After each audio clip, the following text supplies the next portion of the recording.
When it comes to remodeling or renovating your home, there is a lot to know, and we have got you covered. This is Around the House. Welcome to the Around the House show, the next generation of home improvement. I'm EricG. Thanks for joining me today. This hour is brought to you by my friends at Monument Grills. If you're looking for that new outdoor barbecue that is affordable and is going to last more than just a couple years, check them out at monumentgrills.com. We are going to be talking, speaking of barbecues, we're going to be talking outdoor living today, which in the summertime is one of my favorite subjects to talk about. And I go way back with this company. I've done a lot of different things with their many brands, but today we've got Joe Raboine, VP of Design at Oldcastle APG. And you guys have got like one of the widest brands out there. Joe, welcome to Around the House, brother. Awesome, Eric. I'm glad to be here and looking forward to the conversation. Man, thanks. You guys have got so many brands that so many people probably even know about out there. You've got a fun job there under a huge umbrella of outdoor living. Yeah, sometimes we say we're the biggest company people may not know of. We have a whole suite of products across brands to really help bring any outdoor living space to life. Yeah, it is a lot of fun. Fun company to be a part of. You guys have big stuff out there from Belgard when it comes to pavers and block and moisture shields, and the list just keeps going on and on. You get into some of the other stuff like Sackcrete that you see at your home center. There's just a lot of different stuff from fencing to pools to everything else. Yep. Yeah, it's interesting. I've been a part of the company for about a dozen years, but prior to that, I was a vendor. And prior to that, I was a contractor. So it's interesting to see the evolution of really going from a masonry hardscape company to a full outdoor living company. As you said, we've got composite decking, railing, fencing, all the above, all the ingredients, pool finishes to bring those spaces to life. Which is a lot of fun. And you get to play with the design of all this, which I think is super cool because that's the fun part in my book. Yeah, I think you and I share a commonality there for sure. I could design all day, every day, all night. I love that. I love the idea that the products we use, fundamentally, they're the building blocks, right, of these spaces. And the design is really, though, what drives all of it. And using design to create and elicit emotion and really create a space that is a sanctuary, a place to entertain, a place for health and wellness. To me, I love that. I love creating spaces that connect people to each other and to nature. And it's a dream job for sure. And I think the industry itself is in a really cool spot. Tons of excitement. I feel like even though I've been in this industry over 30 years, I feel like we're just getting started in what's possible with outdoor living. I think it's only been the last 5 to 10 years that we've really seen it take off out there. I still say it's the cheapest investment you can make in your house that gives you a bunch of space to live in and enjoy without the massive project of adding on to your residence. It's just a great buy. Yeah, a lot of people don't think of it that way. I think if you look at the average cost of an addition or even new construction being $250, $350 a square foot, outdoor living space, a full-blown, all bells and whistles could be half that or much less. Granted, it doesn't necessarily always have a roof on it, but the same features are there as you'd have on the interior, right? All the living spaces, the cooking spaces, lighting, sound, all of those things. And it has incredible ROI, which people ask me that question all the time. I'm like, the space itself, you should be buying these spaces for what they can do for you personally. Clearly ROI is important, but I always feel like that shouldn't be the driver in why you do something or not. But yeah, it's been a radical transformation in the past 30 years, that's for sure. No kidding. It was that wood deck. It was maybe a patio paver. And that was where we were stuck for about 40 years, it seemed. And then all of a sudden, it exploded probably 15 or 20 years ago. Yep. And then we started to really get into, you'd see houses with amazing architecture outside and the landscape architecture, but really calling that an outdoor living space really took off. And I'm sure you've seen the trends change from where you started back then to, man, the world is your oyster right now. Yeah, it's crazy. I think, and there's been a fundamental shift in how people think about the space. And I know you probably read some of this as well, especially in the last 5 years since the pandemic. People's mindsets about outdoor living in general change. But I think just there's a growing awareness of this need for nature and how our brains respond to being in a natural environment and how important that is for us on a day-to-day basis. And you can see this information literally everywhere now where it's becoming, I would say, common knowledge that outdoor living spaces and nature in general it isn't a nice to have, it's a need to have. And I think we all experienced that over the last 5 years. And you look at what implications that has and the science that's coming out to support this, it goes way beyond creating a space for entertainment, and all those things are clearly part of it. But I would say there's this worldwide macro trend of biophilic design and this idea that where we live and work and play in the built world, that we need to do a better job of connecting that indoor-outdoor space and connecting it also with the local ecosystem. So the idea of outdoor living, I think, has become much more holistic in its approach. And that shift is, I would say, is a fundamental, it's a sea change, right? Within our industry, it forces people to look at these spaces in a much different way. And for me, I love design. As I said, I love creating these spaces, understanding that. And for a company like Oldcastle, clearly understanding that is a key part of our business, but also disseminating that information out into the world to our network of designers, dealers, contractors, homeowners, that these spaces can really, truly impact your life in a profound way that goes beyond even some of our conscious understanding. And this is where the neuroscience part comes in, which I could nerd out on this all day long and go down a long rabbit hole. But I just think it's fascinating as we learn more about it. It's great, man. I built an outdoor kitchen space in my backyard where I've got a wood-fired pizza oven, a big, huge domed one that I built. I've got the barbecue. It's partially covered, partially not. I can't be sitting out there cooking a pizza, and this happened this last year, and I look up and I see a bald eagle sitting in my neighbor's tree sitting there. Yeah. And you just don't get that living inside cooking in the kitchen, in most kitchens at least. And you're just out with nature. And quite frankly, in the summertime, when I'm out doing it, or in the fall and the winter, I don't want what I'm cooking outside heating up and smelling up the house anyway. The other night I was barbecuing and I was going to put it I was going to cook it in the house. I'm like, I'm just going to run out and throw it on the barbecue, because that way I don't have the house smelling like salmon all night. Now, you think about years ago, the homesteaders had outdoor kitchens, right? They had summer kitchens where they had this separate for that same reason. It is interesting. I've had this discussion many times over the years, and I'll be talking more about this kind of more emotional side of what's driving people. Yeah, that's true. But what about the guy who wants to smoke a cigar and watch the game and hang out with his buddies and builds this outdoor kitchen, puts TV out there? And I said, all right, I can guarantee that guy has a kitchen, probably has a fireplace, all those same things why would he spend 50 or 100,000 to do it outside? Because it feels better. And why does it feel better? And for us,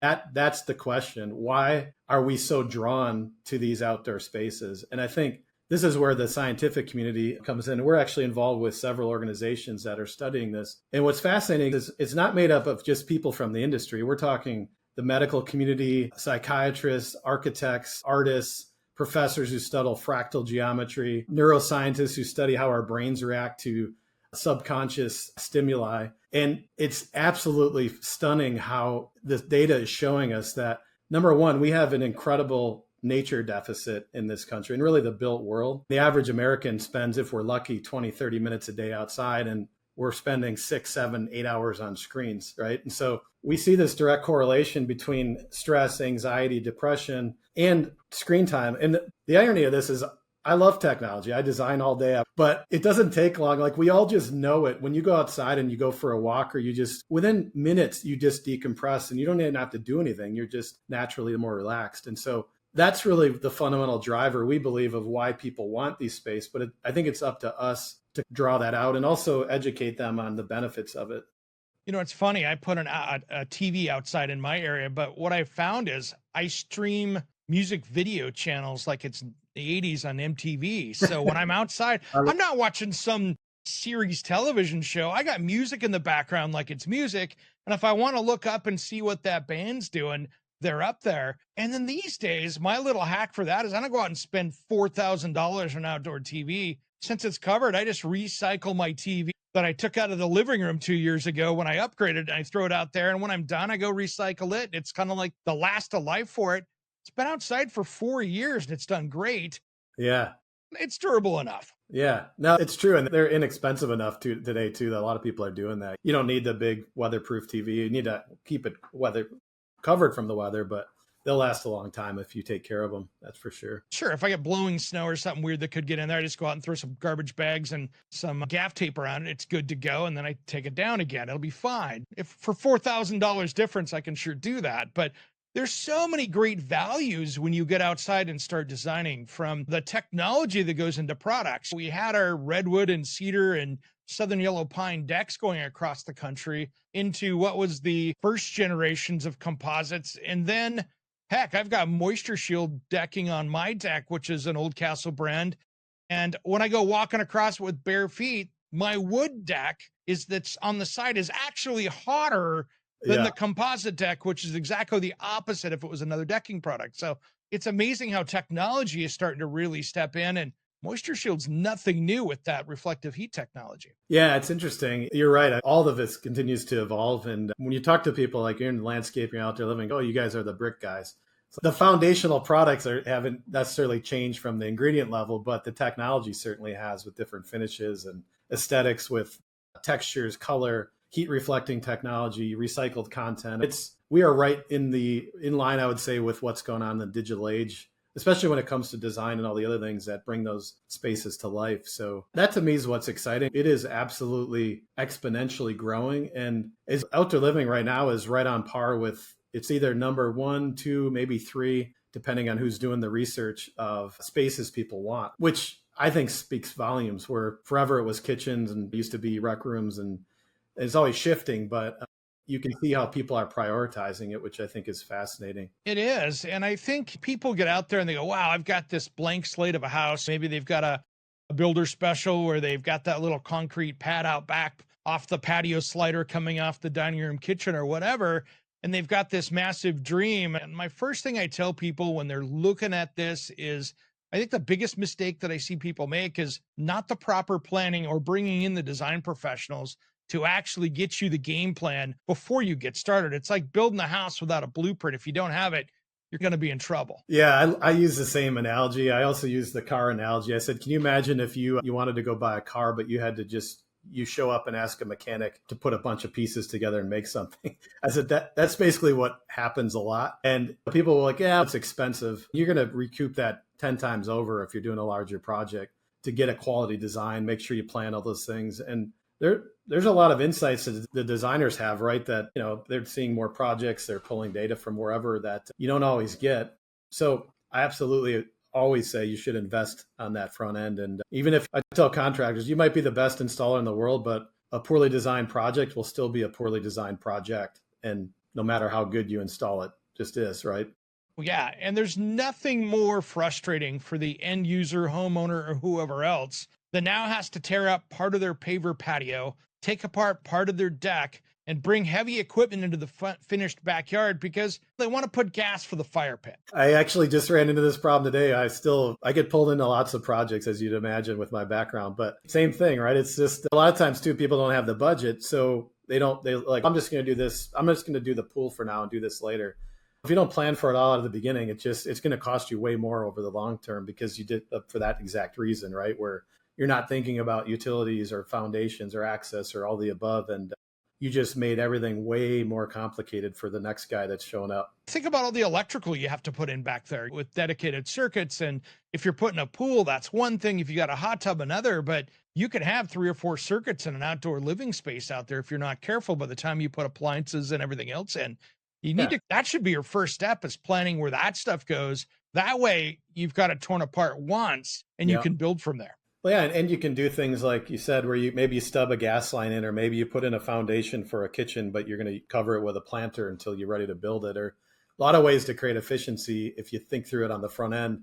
And we talk to homeowners about that all the time. That's actually one of the driving forces behind us acquiring the Yards End design company, is trying to get in on the front end of it, just to alleviate some of that. Because if you look at the interest in outdoor living, for us, our thought is, how do we deliver the product, which is really the space, to the consumer in a more streamlined way? And it really starts with design, and obviously education and product. All those things come together, but the design really drives all. And people are more design savvy than they've ever been. Got to make sure you have the right colors and textures and patterns and all those things as well. But pulling it all together is a work of art. It's like the difference between a chef and buying the ingredients, right? Yeah. You got to have a great recipe, otherwise the meal stinks. That's the thing. And yes, they're more design savvy. However, they can be so much more dangerous if it's a DIY project, because just because you've got 12 things that look good in your Pinterest folder doesn't mean this is all going to work together. Yeah, absolutely. Yep. Yeah. It's tough. It's tough. And then what happens is the project gets going, they get halfway done, they realize they're in over their head, and maybe they even hired the wrong landscape contractor to come work on it. And then somebody has to come in, design it, fix it, put it back together.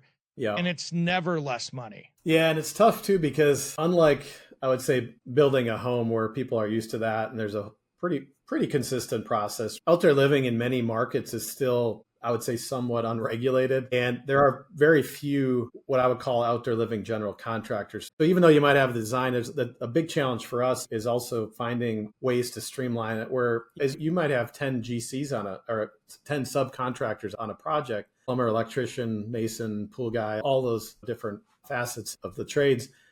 And they all have to be coordinated. You got to make sure it all works together. So that part's a little bit of a challenge. And again, we've got tools we're trying to help with on that. Design's a big piece of that. But for sure, I would say you see this big gap where there's an expectation where they want these spaces, but they aren't easy to get. They're complex. There's a lot of choices that need to be made with materials and all the above. And so I can't stress enough, as you said, planning and design is absolutely critical to getting that put together in an efficient way. No question. And I think one of the biggest things that people miss as well out there when the project's all said and done is don't forget the lighting. The lighting can take that project and put a 10x on the end of it as far as how it looks in the evening and how you use it as well. Yeah, no, for sure. And I hear this often, right? So we don't do lighting. It's, oh man, the homeowner may not even think about it because they're like, oh, I have a porch light. And then they realize it's like a spotlight when they're sitting out there. And to retrofit any of those spaces, that's an absolute nightmare. So if you're not offering lighting as part of this, man, you're doing your customer a disservice for sure. It's like saying I have an outlet on the back of the house by the faucet, so I'm good on the power.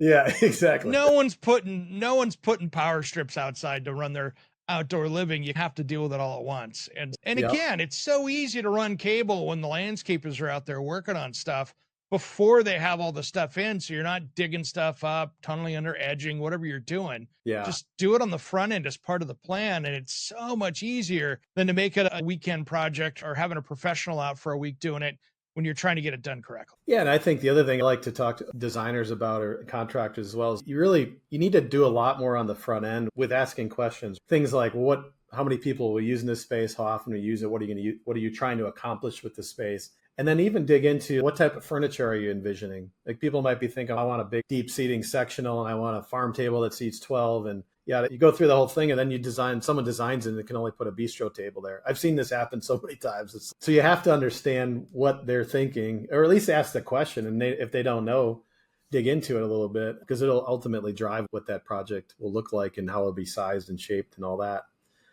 But you're so just foundationally, there's a post coming off that cover, right? That's right where somebody wants to put that L-shaped exterior sectional couch because they didn't think about which way that was going to face. And now they're in trouble because it's broken up and they got to come up with a different furniture choice. Yeah, no, absolutely. Yeah. That is cool. There is. And what are you seeing in trends right now, Joe? There's so many things that are happening and so many things firing off. If you were going to say for 2025, what are you seeing out there as far as the expansion of this and all the beauty that's happening in the backyard or even front yard space? Yeah, no, that's a great question. It's something that we study a lot and I try to connect with. And I think I'll go back to the beginning with the wellness trend. I would say this is a long-term macro trend where, again, people are realizing that these are important spaces and they're thinking about them differently. And really what that leads to is if I think about this space as something that I use on a daily basis, and I'm hoping to achieve a better quality of life and overall health and better health and well-being and also function, it's radically different than thinking about, I need a place that I can party and entertain 6 times in the summer. Like totally different value proposition. So some of the trends that come off of that, I would say all these are interconnected to some degree, is when you think about some of the fundamental principles of biophilic design, number one would probably be really that connection physically and visually to the exterior. You mentioned before where someone had a patio door or a window, right? And so thinking about like, how do how do we create a space that helps draw people out visually? So it might be where you position a fireplace or a water feature or a pool, and how it's viewed from the inside. But then how do I access that space more seamlessly? And you think about zero edge transitions, even nano walls, French doors, retractable screens, or even pass throughs where you have an indoor kitchen that opens up a window and all of a sudden there's someone on the outside and there's a bar there. So you have this seamless flowing transition between. I think, yes, some of those things can be expensive, but a lot of that also is just a design choice. Yeah. And I think it's interesting to talk to other designers on the inside. Oftentimes those choices, again, they don't necessarily cost any more money. It's just thinking of, hey, I'm going to build an indoor kitchen. Where should I put the outdoor kitchen? And by the way, this homeowner is very interested in growing an herb garden, or maybe they have a brick oven, like you said, or like to grill. And maybe I would put a salsa garden here in a raised bed or a vertical garden. And just thinking about it in a much more holistic viewpoint. And the other part of that I would say is thinking through, how can I connect this space to, because this is something I would say the majority is leaning toward, and certainly millennials and Gen Zs are, is how do I make a bigger impact or less of an impact to the natural environment? And so that may be sustainable product, recycled content, but it also, a big shift is thinking of, where can I add a pollinator garden? How can I do some stormwater capture? How can I improve biodiversity in this area? Or how can I draw butterflies into my backyard? Where you start to immerse all the senses and they're thinking about all of it connected, right? Instead of, again, going back to what it used to be, where I just want a place to have a killer barbecue this weekend. And that's a big part of it too. But the value proposition is way different. And people, if you're going to use a space every day, especially if you're in a nice climate that's fairly year round, you're willing to invest more, right? And thinking about, I'm going to be out here every day. I might put an outdoor shower in. I'm going to do yoga out here. I'm going to work from home. So I need a Wi-Fi booster. I need some shade because it's hot right here and I'm going to be out here during the day. All those things start to change. And again, if you're not thinking about this as a designer, I always say this isn't about manipulation. This is about understanding your client and giving them the best possible environment for their life, right? And how you can help them improve their life. And if you come in with that attitude and you're sincere about it, and that's something you can't fake, man, the contractors who are embracing this, designers who have so much work that you start talking about, hey, I understand you asked for a patio. I want to talk about health and wellness and what you hope to achieve with this space. Like, totally different conversation. The homeowners, what are you talking about? I asked you to put pavers in. I understand that you asked me that, but I'm going to tell you a little bit about what we know about the importance of being outside and how this space can impact you, your children, your neighbor, your family. And man, I've had this conversation many times over the last few years, and people get emotional about it because most people, I don't think, understand why they want this space. But it's absolutely intrinsic. It's fundamental in our DNA that we are drawn out to these outdoor spaces. And I think when you start to connect the dots, it seems so obvious, right? Like you said, I'm outside, I see this bird, I feel the wind, I feel the sun on my face, like the music, everything feels better. And so I think when you dig into that, the conversation then becomes so different. Like we can talk about product later. And I realize I work for a manufacturer and that's important to us, but product should be way down on the discussion list. You need to solve these first, and that'll help solve that later on. Yeah, one of my favorite tricks as a kitchen and bath designer is if we were doing that kitchen, dining room or whatever, and the door went out to the patio from there, and we were doing an outdoor space as well, or they were even planning an outdoor space, and maybe they had a covered area, was to bring the tile that was in the kitchen, if it would work outside, to bring that through the nano wall or door system and take it out into that entry out there to make it inviting. So it seems like it's seamless that outside is still on the inside. And then as it went out into the elements, you could transition over into a complementary or color matching decking product. And it just looks absolutely stunning. And technology these days and the selection of materials has made that so much easier to do. And it's just so darn inviting when it all makes sense. Yeah, and it's interesting. As you said, when you get those spaces, the ones that are done really well, you'll be in those spaces. I've been to events and I've been to people's homes that have them, and as you have, and you think, all of a sudden you realize you're like, wait a minute, I'm not actually in the house anymore. I'm actually out on a porch, but I feel like I'm in the kitchen.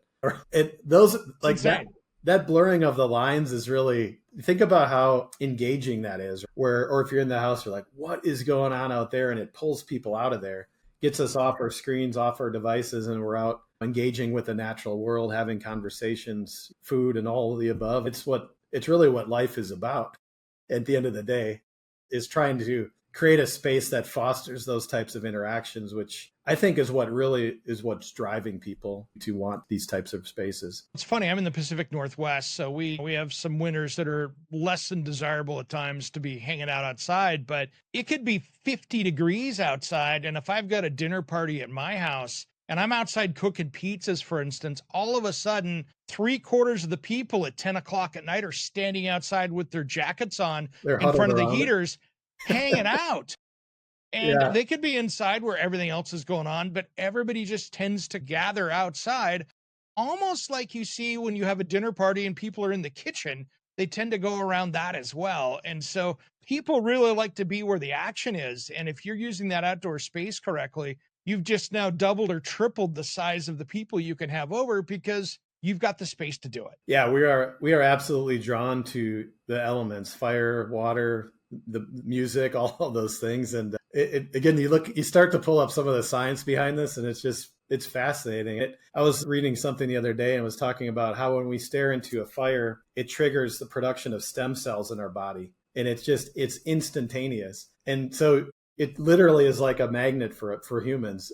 You're right. If you have a wood-fired brick oven or you've got a fire pit, I don't care what's going on nearby. It's like, boom, people are there. And it's just, those are some of the coolest, most memorable experiences that we have, I feel, is having these visceral, ancient experiences, that's the type of thing that drives me. I love making things. I love designing, but helping to create those I think is super cool. I can't imagine a better place to be in terms of an industry or profession. Yeah, no question. And we're seeing some interesting trends. I live outside of Portland, Oregon here, and I just saw something come across last week or in the last couple of weeks on my desk that popped across that the whole city had done a burn ban for fire pits and everything else from July 1st all the way through the end of the year. Yeah. And my head wasn't like, oh my gosh, we're doing that. I'm like, how many people now are out getting ready to plan for their gas outdoor fire pit? Because they're not going to spend the summer without their fire pit. And so I was just kind of laughing going, there's going to be another way of people doing it. There goes the firewood, but here comes the backyard renovation. It is interesting. There has been a shift in the last 10 years, and a lot of large municipalities like metro areas have banned wood burning, and gas has come a long way. It's easy. It's not messy. Looks great. So I think if you look across the board, probably 65-70% of all fire features now are gas in the outdoor space. A lot of it, I think, is driven by convenience. I'm a purist. I love a wood fire. There's nothing better. But gas is convenient too. I get it. Done in the right way, it can still be very effective. Yeah, it works really well. And I think if anything, if you're a wood person and you're planning your space, bring the gas out close to it so you got it as an option. So that way, if they do ban it down the road or you get into a fire situation where they're like, hey, it's dry, it's not going to be for another year, you got some options. So the pipe doesn't cost you that much. Getting that out there. Just have the plan for it. Yeah, absolutely. And even the electric ones now are even not bad looking. It's just, it wouldn't be my cup of tea, but it's another easy, convenient option. And it still gives you the feeling of having that space. Yeah, it'll continue to evolve and we'll look for ways to streamline it. But I think gas is here to stay and it's just going to continue to proliferate. No question. Joe, we can't not talk products here because there are so many things out there that. And here's the thing, when you're planning an outdoor space, you only know what you know. Yeah. And your designer only knows what they know. Yep. So there's so many great products out there that maybe aren't front of mind for people that they should be thinking about when they're doing that space. Yeah. No, it's funny.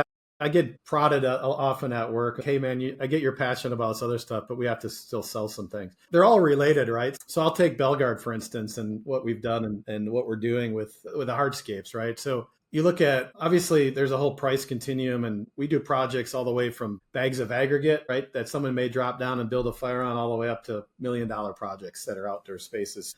But I would say the hardscape is typically the foundational product. Literally, it's the pavers, the retaining walls, all the above.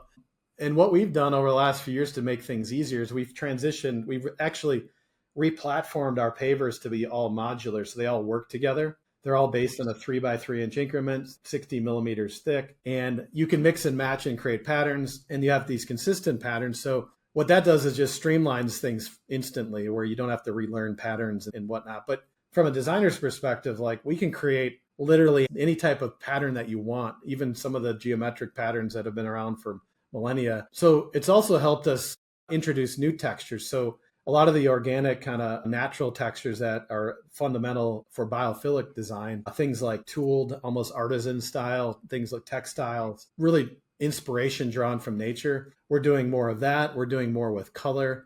And we're really giving the designer this kind of palette that they can work from in a way that they've never been able to before. And beyond that, with the acquisition of somewhat recently of companies like Moisture Shield, RDI, Catalyst for railing and fence, we're starting to look at all these products as one. So much like if you're designing a kitchen, you're not just looking at the cabinet face or the finish, you're looking at the knobs, all the hardware, everything, right? Countertops.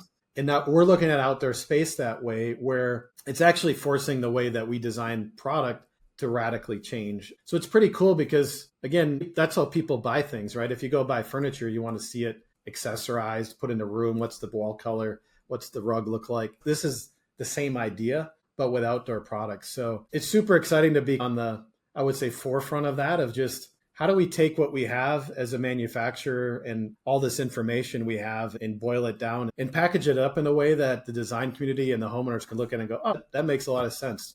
It's like buying a car. Like, I'll buy that. I love that Ford F-150. It looks great. I'll take all of it. I don't need to design it all from scratch. I already see what I like. So it's the same idea, I would say. And when it comes to Belgard, some of the stuff that you guys have been doing, from that papyrus to even that empire kind of herringbone style that you have, it's just transformational of how a paver can look that's different than anybody else. Yeah.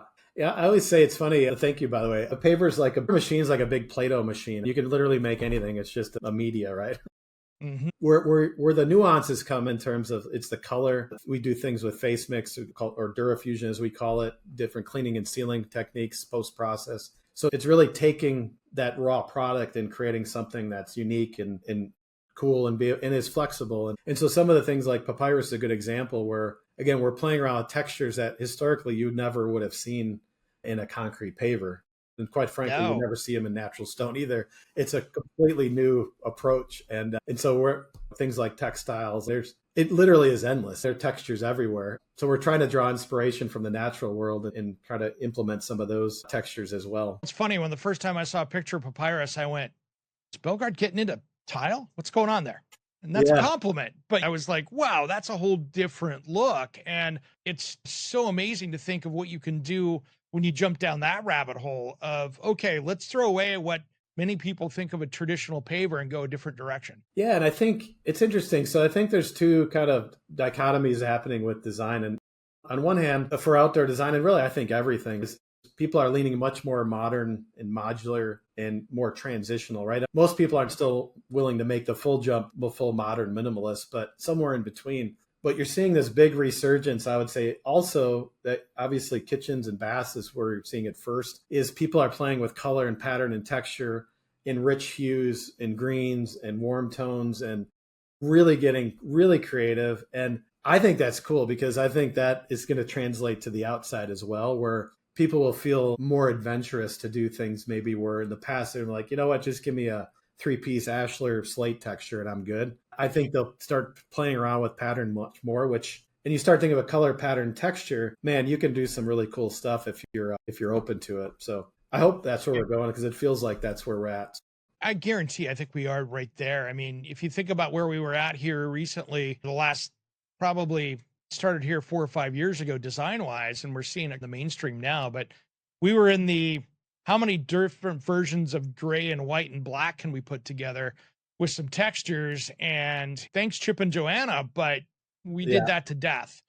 And now color, color and texture has really come in now, and you're seeing bold colors. And you're right. And I hadn't thought about it until you just brought it up. But if people are comfortable with color and texture inside, naturally that's going to work its way outside as well. Yeah, and I think it's funny when you talk about pattern and even geometrics and things like that. I think a lot of people are like, that's too modern. But man, you go back throughout history, look at old cathedrals, old homes, and look at what you would say are traditional or even old-fashioned things were full of geometric patterns. So when you start to play with color and texture and pattern, I think we're just getting started.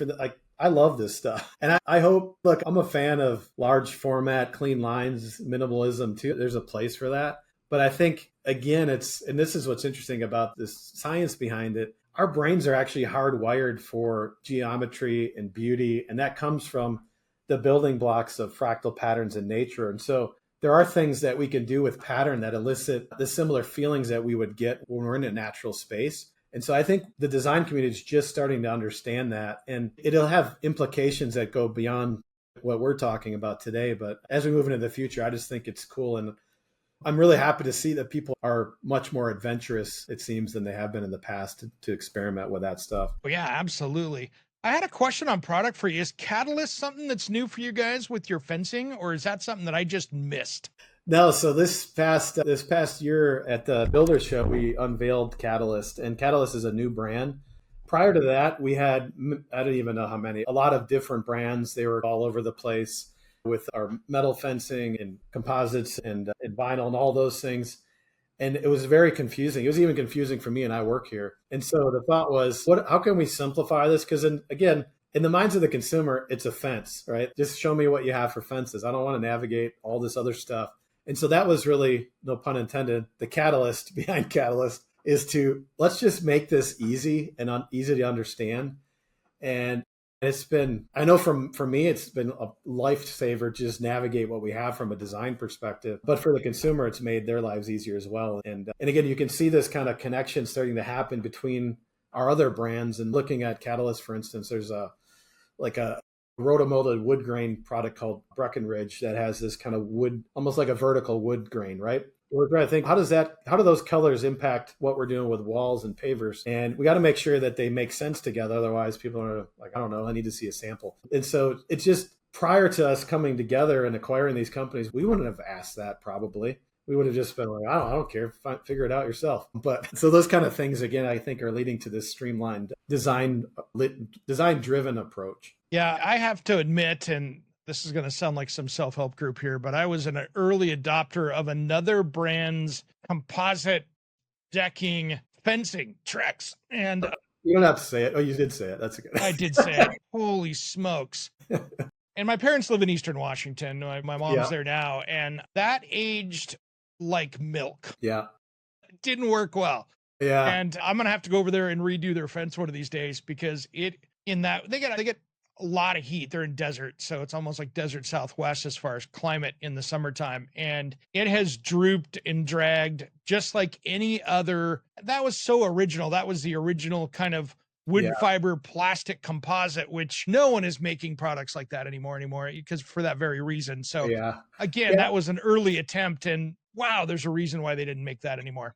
Yeah, it's interesting. And you look back, it's just like anything 30 years ago or so when it was launched. And I think we were no different with Moisture Shield. It's just, you have this new, it's like discovering fire. What can we do with it? And you do all these different things and you realize some of them don't work the greatest. And then over time, you add technology and change all that and whatnot. But it's no different with other products. And I think the benefit the consumer has that's buying today across pavers, walls, all that is, hey, we've done all the testing, whether we liked it or not, over the last 30 years. And the products we make today are absolutely incredible and are on par with the latest in technology across the board. Yeah, it's so different when you're a new adopter on a brand new product. These days, when it comes into the composites, that technology has been around and it has been improved and improved. And of course, with the testing out there that's done, everybody in your business, I'm sure, knows exactly what its limitations are. And of course, there's that safety thing where you're like, even though I'm sure on the design side, you want to do something, you've got somebody you're going, it's not the best idea, even though it sounds cool. Yeah. Now, there's always that balance between the production team, sales, marketing, product development.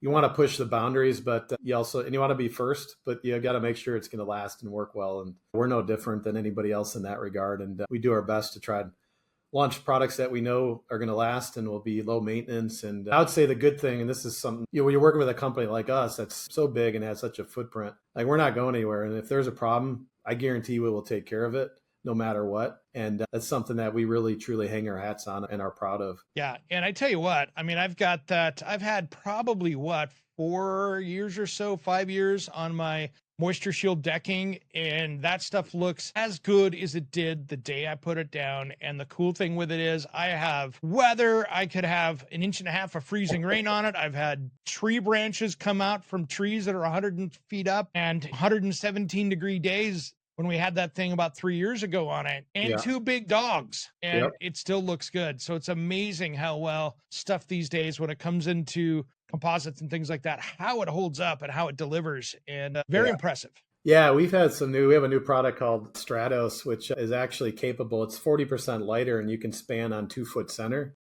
Whoa. And it's a cap product. And you look at the technology, our product, we're so confident in the water repellency of our product. You can actually submerge it in water and it won't void our warranty, which I think is fascinating. So if you're building docks, or if you live in Seattle or Portland, where water is a big problem.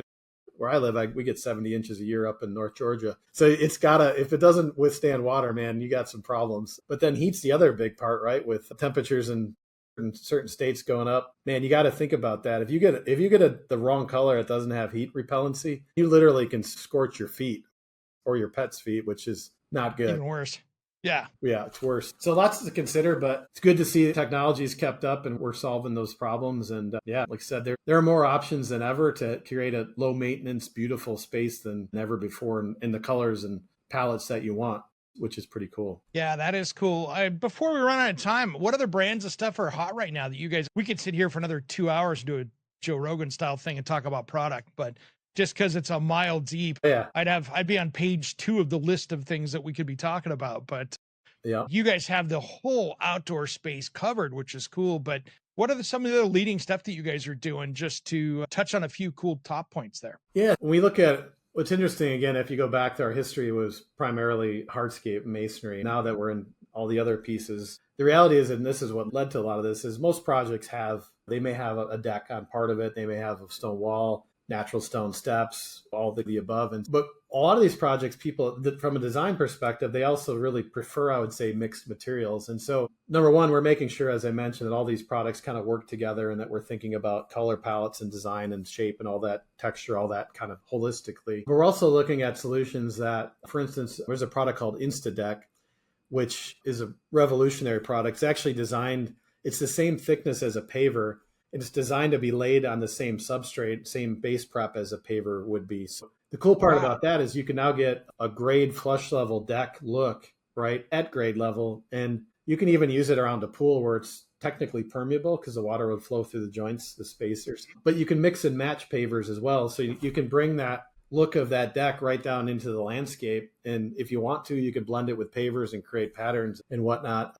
But that's one example of, we're just looking at our materials differently. And a solution like that, you've been in construction, like to do something like that without that system, man, you're talking about a little bit of engineering and probably going to have some issues with it down the road at some point with building a structure underneath, trying to anchor it, all the above. And not creating my own second swimming pool under my deck that my winter rains have a place to go. Yeah, exactly. Yeah, it would be like just another swamp pool underneath there. So that would be horrible. But that changes everything to give you that seamless transition where you could come down those stairs and transition into that and really make some really cool design features. Yeah, absolutely. So then also thinking through, as you mentioned, lighting and making sure we have the different lighting components to support that entire space from the deck all the way down. The fencing and rail piece, that's huge. Different railing styles. We have a new cable rail, elevation cable rail, which is a pre-strung cable rail, which you basically just open it up and you tighten it down. And it's got like this pulley system, so you don't have to go and tighten every individual cable up. These are examples of, we're trying to make sure what we're doing is also easier to install, not just beautiful, but not on point with design, which those things are key, but we also know that labor is a challenge, right? And so our pool of labor is probably not going to get any larger. This may, in fact, shrink. So we got to figure out solutions to improve the speed of it. And that's an example of that. InstaDeck, again, is, I would say, another example of that. So we're looking through that lens. So we see design, installation, color, texture, all those things working in unison to make sure we're reinventing the way we approach it. Yeah, I love railing options because so many people get done with planning the deck and they go, now I got to do the railing. And then they cringe because they know what they got to spend on railing. to Yeah. get something cool. And if you Yeah. can do something that saves on the labor, that really helps that project get off the ground. Yeah, for sure. The other thing I would say is also a macro trend and is that the yards, American yards are shrinking like radically and Sheesh, no kidding. anybody who's been around a big city can see that, right? They're jamming as many houses as they can in a small lot. And so it's making us rethink product design and even what an outdoor living space means. We're looking at it through the lens of an outdoor living space might be someone's balcony living in an apartment building, all the way down to 10 by 20 foot area that's off the side of an alley or on the side yard or the front yard. And so we also then are thinking, if you have a very narrow space, for instance, a 12-inch deep block doesn't work. You need something narrower. And so what does that look like? And so our products like our Artforms modular panel system were born out of that idea is taking a relatively thin product and basically bolting it together with stainless hardware to alleviate the need to build a really heavy gravity-based planter, seat wall,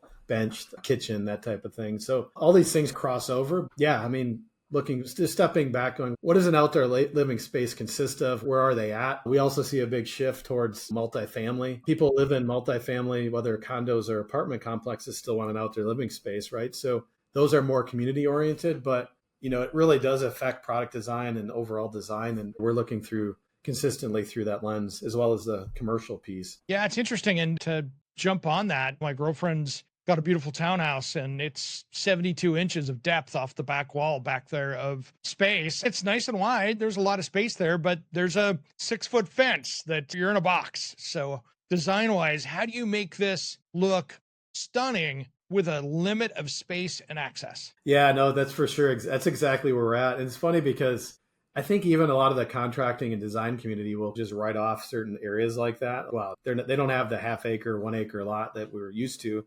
But those same people, a lot of cases, I would say they have the disposable income to do it. They have the will to do it. And so you may need to get creative with using angular design. Maybe there's built-ins, there's vertical gardens, there's trellises. You're creating a hybrid space, perhaps. Or maybe you need to shift the whole outdoor living space to the front yard. And you're seeing this happen with a lot of new construction, which was the original outdoor living space, by the way, if you go back far enough.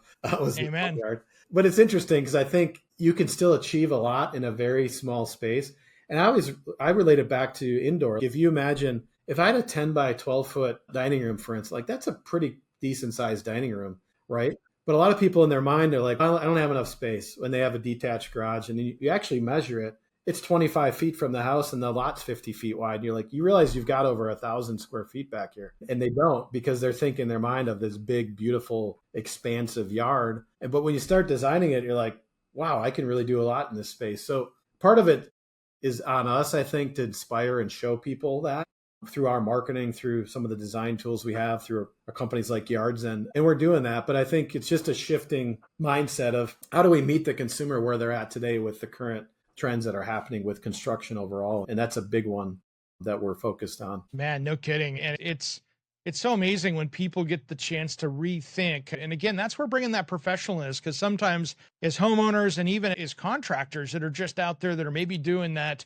remodel, but need to address the outdoor space as part of the project. Sometimes you're standing in the middle of the forest and you can't see the trees. Sometimes bringing that fresh-eyed professional that does this for a living is the smartest way to get that project off the ground. And planning is always the key to success with any outdoor project from where I come from. Yeah, no, 100%.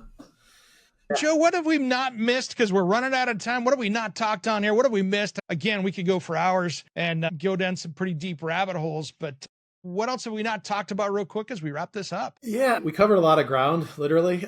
But I would say, I would just reiterate from our perspective again that I think, and this is a worldwide macro trend with all construction, is this idea of this nature and built world connection, and how do we redesign the places we live, work, and play to better foster that connection with the outdoor world. And again, a lot of it's visual, a lot of it's connection, a lot of it's functional and design related. It's all related, but I would say for those who are listening, if you're in this space and you're a designer, you're a builder, you're a homeowner, dig in and do some research. And we're going to be publishing some things throughout the coming year on some of the data that's out there. But I can't stress enough, I think the outdoor space is an antidote for a lot of the issues that plague our society in a way, right? Where I think we all know we're addicted to screens. We all know that certain things aren't quite right. We're all, I think, longing for authentic experiences and relationships and natural experiences. And the spaces that we build, and whether we